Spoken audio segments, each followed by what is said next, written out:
இந்த 3 நாள்ல சட்டசபையினுடைய நடவடிக்கைகளை புரிந்து கொண்டிருப்பார், அறிந்து கொண்டிருப்பார். இதுதான் ஃபங்க்ஷனிங் பார்லிமெண்டரி டெமோக்ரஸி பேர். அவர் சினிமா உலகத்தில் வந்ததுனால அவருக்கு புதுசா இருக்கும். நான் 45 வருஷம் பார்லிமெண்ட்ல பார்க்கறதுனால எனக்கு பழசா இருக்கும். ஆனால் அவருடைய நடத்தை, அவருடைய மாண்பு, அவருடைய அணுகுமுறை எல்லாமே பாராட்டத்தக்கது. காரணம் என்னன்னா he did not get excited. எனக்கெல்லாம் புஷ்குன்னு கோவம் வந்துடும். அவங்களும் பொண்ணு சைலண்டா இருக்காரு. பொண்ணுக்கு அவர்கிட்ட ஒரு பிடிச்சது என்னன்னா அசம்பிளி ஸ்பீச் பிளஸ் அவருடைய அக்செப்டன்ஸ் ஸ்பீச்ல பசி என்றால் எனக்கு தெரியும், ஒரு ஏழை வறுமை என்றால் எனக்கு தெரியும் சொன்னார் பாருங்க. அந்த கோல்டன் வேர்ட் அதுதான் எல்லாருமே அப்ரிஷியேட் பண்றாங்க. என்ன பொறுத்து ஸ்டாலின் 6 மந்த்ஸ் கொடுத்திருக்காரு. இன்னைக்கு பார்லிமெண்ட் அசம்பிளில நின்று இவர் கதை அடிக்கிறார். உதயநிதி இன்னைக்கே பண்ணிக்காங்க. அப்பனுக்கு பையனுக்குமே விரோதம் வந்துருச்சா? ஸ்டாலினை பாராட்ட வேண்டும். ஆனா பையன் குதிக்கிறாரு, எதிர்க்க உட்காந்துருக்காரு.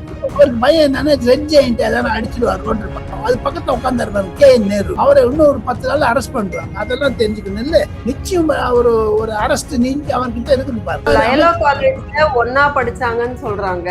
ஆனாலும் சீனியர் நாங்க தான் அப்படின்னு உதயநிதி அவர்கள் குறிப்பிடுறாங்க. அப்படி பார்க்க போனீங்கன்னா ஜூனியரா இருக்க சீனியர் ஆயிட்டாரு. சீனியரா இருந்த வரைக்கும் எங்க 5 வருஷம் டெப்டி சீஃப் மினிஸ்டர் இருந்தாரு. சீஃப் மினிஸ்டர் ஆகுது அதை எவனா கேட்பாங்கல்ல. 2 பேரும் ஒரு லயோலா காலேஜ் யாரும் இல்ல. இவர் 5 வருஷம் டெப்டி சீஃப் மினிஸ்டர் இருந்தாரு. மந்திரி சபையில இருந்தாரு. MLA ஆனாரு. என்ன ஆச்சு? ஒண்ணுமே ஆகலையே. ஏன்பா சனாதனத்தை ஒழிக்கிறேன்னு சொல்லிட்டு உங்க அம்மா வீட்லயே சனாதனத்தை ஒழிக்காது அந்த அம்மா பிரச்சாரம் பண்ணது இவர் சனாதனத்தை ஒழிப்பேங்க. இதுன்னு திராவிட முன்னேற்ற கழகத்தையே ஒரு குழப்பம் இருக்குது. குடும்பத்தையே ஒரு குழப்பம் இருக்குது. அதுதான் நான் சொன்னேன். திமுக கூடிய விரைவில் வெடிக்கும், பிளவுபடும்.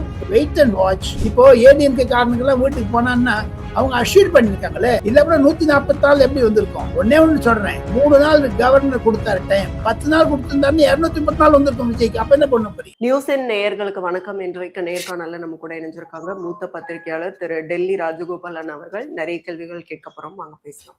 வணக்கம் சார். நமஸ்காரம்மா. சட்டசபை விவகாரங்கள் அப்படின்னு வரும்போது தமிழ்நாட்டு மக்கள் மோஸ்ட்லி, நானே கூட அதை ஃபுல்லா வாட்ச் பண்ணது கிடையாது. பட் விஜய் அவர்களோட வருகைக்கு பிறகு விஜய் அவர்கள் என்ன பண்றாங்க, என்ன அடுத்தடுத்து பேசுறாங்க, அப்புறம் அவங்களுடைய கட்சி MLAக்கள் எப்படி பேசுறாங்க இப்படின்னு, அப்போ சட்டசபையை முழுசாக இன்னைக்கு தமிழ்நாடு மக்கள் எல்லாரையுமே முழுமையாக பார்க்க வைத்திருக்கிறார். அதுக்கும் விஜய் அவர்களுக்கு நம்ம பாராட்டு தெரிவிக்கணும்.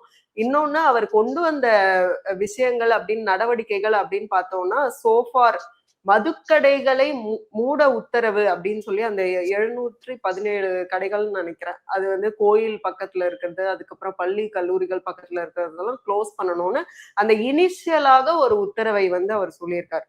சோ இது எப்படி பாக்குறீங்க? அவருடைய இந்த சட்டசபை பேச்சு 3 நாட்கள் அவர் சட்டசபையில, அதாவது நேற்று முன்தினம் அவெல்லாம் MLA எல்லாம் பதவி ஏத்துனாங்க. இன்னைக்கு அவர் சட்டசபையில முழுக்கல இருந்தார். இந்த 3 நாள்ல சட்டசபையினுடைய நடவடிக்கைகளை புரிந்து கொண்டிருப்பார், அறிந்து கொண்டிருப்பார். இதுதான் ஃபங்க்ஷனிங் பார்லிமெண்டரி டெமோக்ரஸி பேர். அவர் சினிமா உலகத்தில் வந்ததுனால அவருக்கு புதுசா இருக்கும். இதெல்லாம் நான் 45 வருஷம் பார்லிமெண்ட்ல பார்க்கறதுனால எனக்கு பழசா இருக்கும். ஆனால் அவருடைய நடத்தை, அவருடைய மாண்பு, அவருடைய அணுகுமுறை எல்லாமே பாராட்டத்தக்கது. காரணம் என்னன்னா he did not get excited. எனக்கெல்லாம் புஷ்குன்னு கோவம் வந்துடும்.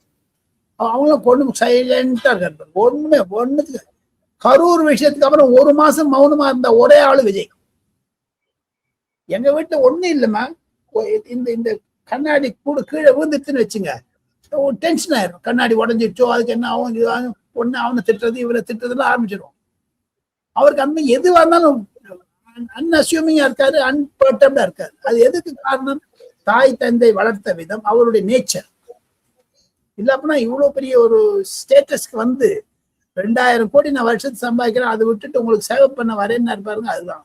அதை தவிர அவர்கிட்ட ஒரு பிடிச்சது என்னன்னா அசம்பிளி ஸ்பீச் பிளஸ் அவருடைய அக்செப்டன்ஸ் ஸ்பீச்ல பசி என்றால் எனக்கு தெரியும், ஒரு ஏழை வறுமை என்றால் எனக்கு தெரியும் சொன்னார் பாருங்க. அந்த கோல்டன் வேர்ட் அதுதான் எல்லாருமே அப்ரிஷியேட் பண்றாங்க. என்ன பொறுத்த மட்டும் முதல்ல எடுத்த உடனே நகராட்சி நிர்வாகத்துறையின் கீழே மக்களுக்கு அடிப்படை வசதிகள் என்னென்ன பிரச்சனைகளா இருக்கு அப்படிங்கிறத பார்த்து அதை முதன்முறையாக எடுத்து அதை சரி பண்றதுக்கான நடவடிக்கைகளையும் தொடங்கியிருக்காரு.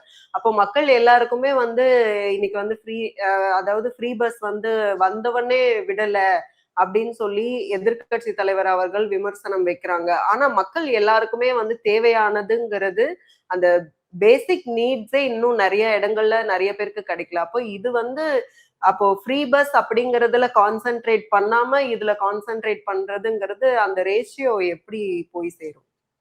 பாருங்க, விஜயனுடைய ப்ரையாரிட்டி 3. அசம்பிளியில பதவி ஏத்துக்கணும், அசம்பிளியில ஓட் ஆஃப் கான்பிடன்ஸ் வின் பண்ணணும். அது நடுவில் அவருக்கு 2-3 பிரச்சனை வந்தது. இந்த வந்தே மாதரம், இந்த அஸ்ட்ராலஜர் அப்பாயின்மெண்ட், சிபிஎம் சிபிஐ தான் சப்போர்ட் பண்ணாத இருக்கேன்னு சொன்னது, இதெல்லாம் சமாளிச்சாரு. விஜய்க்கு விஜயனுடைய ப்ரையாரிட்டி முக்கியமே தவிர உதயநிதி ப்ரையாரிட்டினால விஜய் மாத்திக்கணும்னு அவசியம் கிடையாது. ஒரு சீஃப் மினிஸ்டருக்கு, எலெக்டட் சீஃப் மினிஸ்டருக்கு என்னுடைய ப்ரையாரிட்டி தனி. ஐ லைக் திஸ் ஒன், நான் அப்படி போவேன். உங்களுக்காக நான் மாத்திக்க முடியுமா என்னுடைய பாதையே? முடியாது. அதுதான் சொல்றாரு அவரு. நாளைக்கு நாளைக்கு பண்ணுவார், டைம் கொடுங்க. அவருக்கு இருக்கக்கூடிய ஒரு அழுத்தங்கள், நெரிசல்கள், நெருடல்கள்லாம் உங்களுக்கு தெரியும்.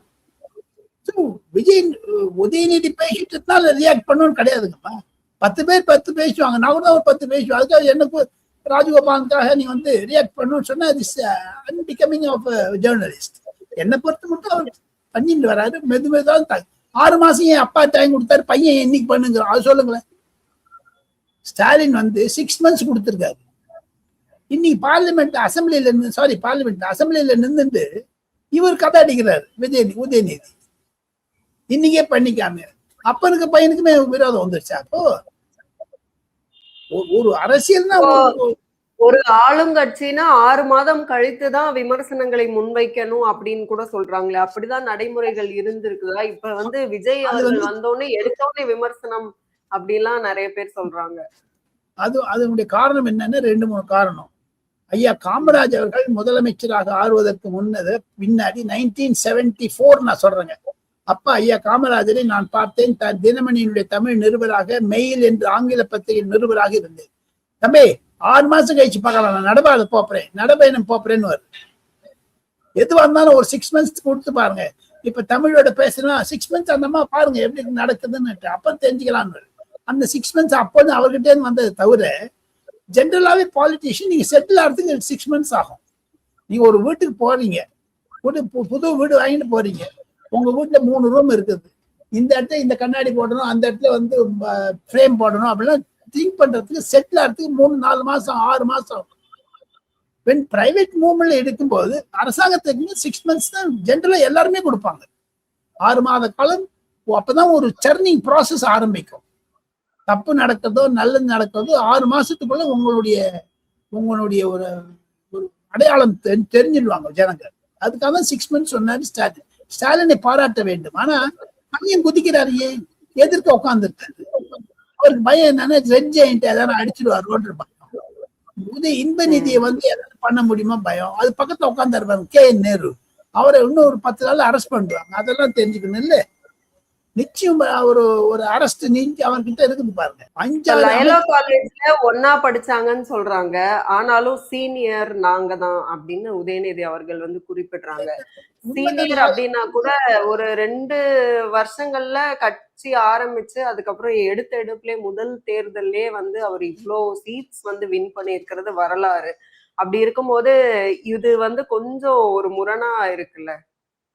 அப்படி பார்க்க போனீங்கன்னா ஜூனியரா இருக்கவர் வந்து சீனியர் ஆயிட்டாரு. சீனியரா இருந்தவரு எங்க 5 வருஷம் டெப்டி சீஃப் மினிஸ்டர் இருந்தாரு. சீஃப் மினிஸ்டர் ஆகல. அதை எவனா கேட்பான்ல. 2 பேரும் ஒரு லயலா காலேஜ் தான், யாரும் இல்லை. இவர் 5 வருஷம் டெப்டி சீஃப் மினிஸ்டர் இருந்தாரு, மந்திரி சபையில இருந்தாரு, எம்எல்ஏ ஆனாரு. என்ன ஆச்சு? ஒண்ணுமே ஆகலையே. அதுதான் என்னுடைய கருத்துமா. ராதன் பண்டிட் அவர்களை வந்து நியமிச்சது, அரசு பதவியில நியமிச்சதை வந்து எல்லாரும் விமர்சிச்சாங்க. உடனே அதை வந்து செவி சாய்த்து விஜய் அதை வாபஸ் வாங்கியிருக்காங்க. இது வந்து ஒரு நல்ல ஒரு நடவடிக்கை தானே இப்ப எல்லாரும் பகிர்ந்துட்டு இருக்காங்க. சோ இது உங்களுடைய பார்வையில எப்படி இருக்கு? அது வரவேற்கத்தக்கது. எது இருந்தாலும் இது மாதிரியான ஒரு குழப்பங்கள் வரத்தான் வரும். ஆங்கில தொலைக்காட்சியிலும் நான் இருந்தேன். யூ டர்ன் என்று சொன்னார்கள், அதை நான் மறுக்கிறேன். யூ டர்ன் அல்ல. ஒவ்வொருடைய அடையாளங்களை பார்த்துதானே புரிஞ்சுக்க முடியும். ரியாக்ஷனை பார்த்துதானே புரிஞ்சுக்க முடியும். அவர் நல்ல ஜோசியம் பார்த்து சொன்னாரு, சரி. அவர் அத்வானிக்கும் ஜோசியம் பார்த்திருக்காரு, ஜெயலலிதாக்கும் ஜோசியம் பார்த்திருக்காரு, சசிகலாக்கும் ஜோசியம் பார்த்திருக்காரு. அவங்க எல்லாம் சீஃப் மினிஸ்டர் எல்லா விஷயம் வந்து படிச்சிருச்சு. அவங்களது படிச்சது யாரும் இல்லை. இந்த ஜெயலலிதா அம்மா அந்த ராஜன் பண்டித்துங்கிற பேரு 10 பேர் மாத்திட்டான்னு சொல்றாங்க. அவருக்கு அடையாளம் கண்டுட்டதுனால இன்னைக்கு சட்டசபையில பிரேமலதா சொன்னதுனால உடனே ரியாக்ட் பண்ணிருக்காரு, நான் நடவடிக்கை எடுப்பேன்னுட்டு 5 நிமிஷத்துல ஆர்டர் வந்துருச்சு. சோ அதை நான் பாராட்டுதலா தான் நான் தெரிவிக்கிறேன். எல்லாரும் தப்பு பண்ணுவாங்கம்மா. PV நரசிம்மராவ் கையில ஒரு சந்தர் சுவாமின்னு ஒரு ஜோசியர் இருந்தார். ஆனா அவர் அரசாங்கத்தை எடுத்துக்கல, தனியா வச்சிருந்தார். இப்ப ஒவ்வொருத்தரும் ஒரு ஜோசியம் இருக்காங்களே, எல்லாருக்குமே ஜோசியம் இருக்காங்களே. அதனால அது எங்க அவ்வளவு தூரம் ஏமா போறீங்க? நேத்தி மூகாம்பிகை கோயிலுக்கு ஏன் போயிட்டு வந்தாங்க துர்கா ஸ்டாலின்? அது ஒரு மூட நம்பிக்கை இல்லையா? மூகாம்பிகை கோயிலுக்கு போய் பூ பிரசாதம் பண்ணிட்டு அங்கெல்லாம் கிரீடம் கொடுத்துட்டு வந்திருக்காங்க. குருவாயூரப்பன் கோயிலுக்கு கிரீடம் கொடுத்தாங்க. ஏன்பா சனாதனத்தை ஒழிக்கிறேன்னு சொல்லிட்டு உங்க அம்மா வீட்லயும் சனாதனத்தை ஒழிக்காத அந்த அம்மா பிரச்சாரம் பண்ணது, இவர் சனாதனத்தை ஒழிப்பேங்க. இது என்ன திராவிட முன்னேற்ற கழகத்தையும் ஒரு குழப்பம் இருக்குது, குடும்பத்திலேயே ஒரு குழப்பம் இருக்குது. அதுதான் நான் சொன்னேன்.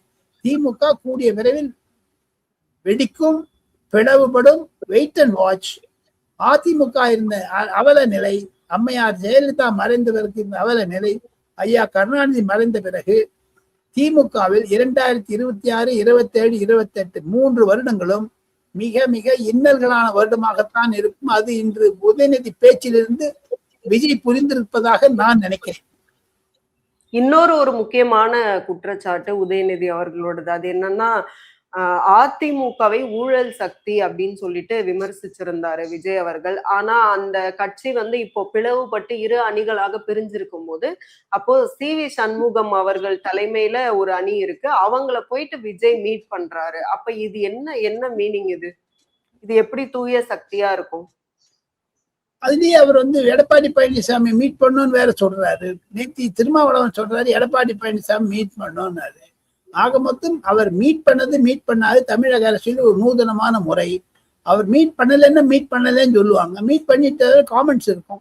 You have to take it face value தான் நான் நினைக்கிறேன். அவர் செய்தது இப்போ ADMK காரணங்கள்லாம் வீட்டுக்கு போனான்னா அவங்க அஷ்யூர் பண்ணிருக்காங்களே, இல்ல கூட 144 எப்படி வந்திருக்கும்? ஒண்ணு சொல்றேன், 3 நாள் கவர்னர் கொடுத்தாரு டைம், 10 நாள் கொடுத்திருந்தாருன்னு 234 வந்திருக்கும் விஜய்க்கு. அப்ப என்ன பண்ண போறீங்க? நேச்சுரல் ப்ராசஸ் தானே. ஆஸ் யூ கோ உங்களுக்கு நிறைய ஸ்ட்ரென்த் வரத்தானே இருக்கும். யாருமே எலெக்ஷன் போறதுக்கு தயாரா இல்லம்மா. ஏதான ஒரு MLA பண்ண சொல்லுங்க பாப்போம். மொத்தம் தயாரா இல்ல.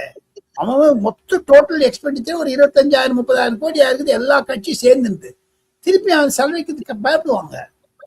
எது இருப்பினும் இப்ப CV சண்முகம் அவர்கள் தலைமையில இருக்கக்கூடிய அந்த அணி விஜய் அவர்களுக்கு ஆதரவு தெரிவிக்கிறாங்கன்னா, அப்ப அதிமுக ஒண்ணுமே இல்லாமல போயிரும். திமுக ஒண்ணு இல்லாம போயிடும். ரெண்டுமே என்னதான் போயிடுச்சு. அதை இம்ப்ளிமெண்ட் பண்ணுவாரு இவர். நிச்சயம் மந்திரி சபையில சேர்ந்துப்பாங்க. எப்படி ஒண்ணு இல்லாம போகும் சார்? அவங்களுக்குள்ள பிளவு இல்லையே. குடும்பத்து சண்டை வரும். நீங்க பாத்து சனி மொழியே லெட்டர் போடுறாங்க லோக்சபா ஸ்பீக்கருக்கு, எங்களுக்கு காங்கிரஸ் வெளில வந்துருங்கட்டு. அவர் ஸ்டாலின் சொல்லி எழுதினாங்களா, தனியா எழுதினாங்களா? இவங்க விஜய்க்கு சப்போர்ட் பண்ணணும்னு சொன்னாங்க. நம்ம உதயநிதி சொன்னாரு எதிர்த்து இருக்கணும்னுட்டு. கனிமொழி சொல்றாங்க நம்ம சப்போர்ட் பண்ணணும். அதுலயே இந்த கான்ஃபிளிக்ட் இல்லைங்களா? அதை தவிர உதயநிதி எவ்வளவு ட்ரை பண்ணாரு விஜய் ஸ்டாப் பண்றதுக்கு, பிரைம் மினிஸ்டர் சீஃப் மினிஸ்டர் வரத்துக்கு. ஒண்ணு DMK AIADMK ஒன்னாயிடும் out side support பண்றேன்னாரு. அடுத்தது திருமாவளவன் சப்போர்ட் பண்றேன்னாரு. இந்த கன்ஃபியூஷன் 3 நாள்ல வந்ததுங்களே, அதை எப்படி எதிர்நோக்கினார் விஜய்? அதை பாருங்களேன். That is also one major crisis undergone இல்லைங்களா? அதாவது இந்த 6 நாள்ல தேர்தல் 4ஆம் தேதி ரிசல்ட் வந்தது, 19 13ஆம் தேதி, இந்த 9 நாள்ல முதல் 4 நாள் 2வது 4 நாள் பிரிச்சுங்கன்னா 8 நாள் 9 நாள் அவர் எவ்வளவு கஷ்டப்பட்டு இருக்காரு விஜய். அதுக்கு இன்னைக்கு சக்சஸ் வந்துருச்சு. 144 அதானே. இது 144 என்பது திமுகவிற்கு தடை உத்தரவாகத்தான் நான் பார்க்கிறேன் என்று சொல்லி தமிழிலிருந்து விடைபெறுகிறேன். அடுத்த வாரம் கண்டிப்பாக அதிகமாக பேசலாம். மிக்க நன்றி. வாழ்க தமிழகம், வாழ்க. உங்களுடைய நேரத்துக்கும் கருத்துகளுக்கும் மீண்டும் இன்னொரு சந்தர்ப்பத்தில் பேசலாம். நன்றி. தேங்க்யூ. கான்பிடென்டா இருங்கம்மா. கான்பிடென்டா இருக்கு.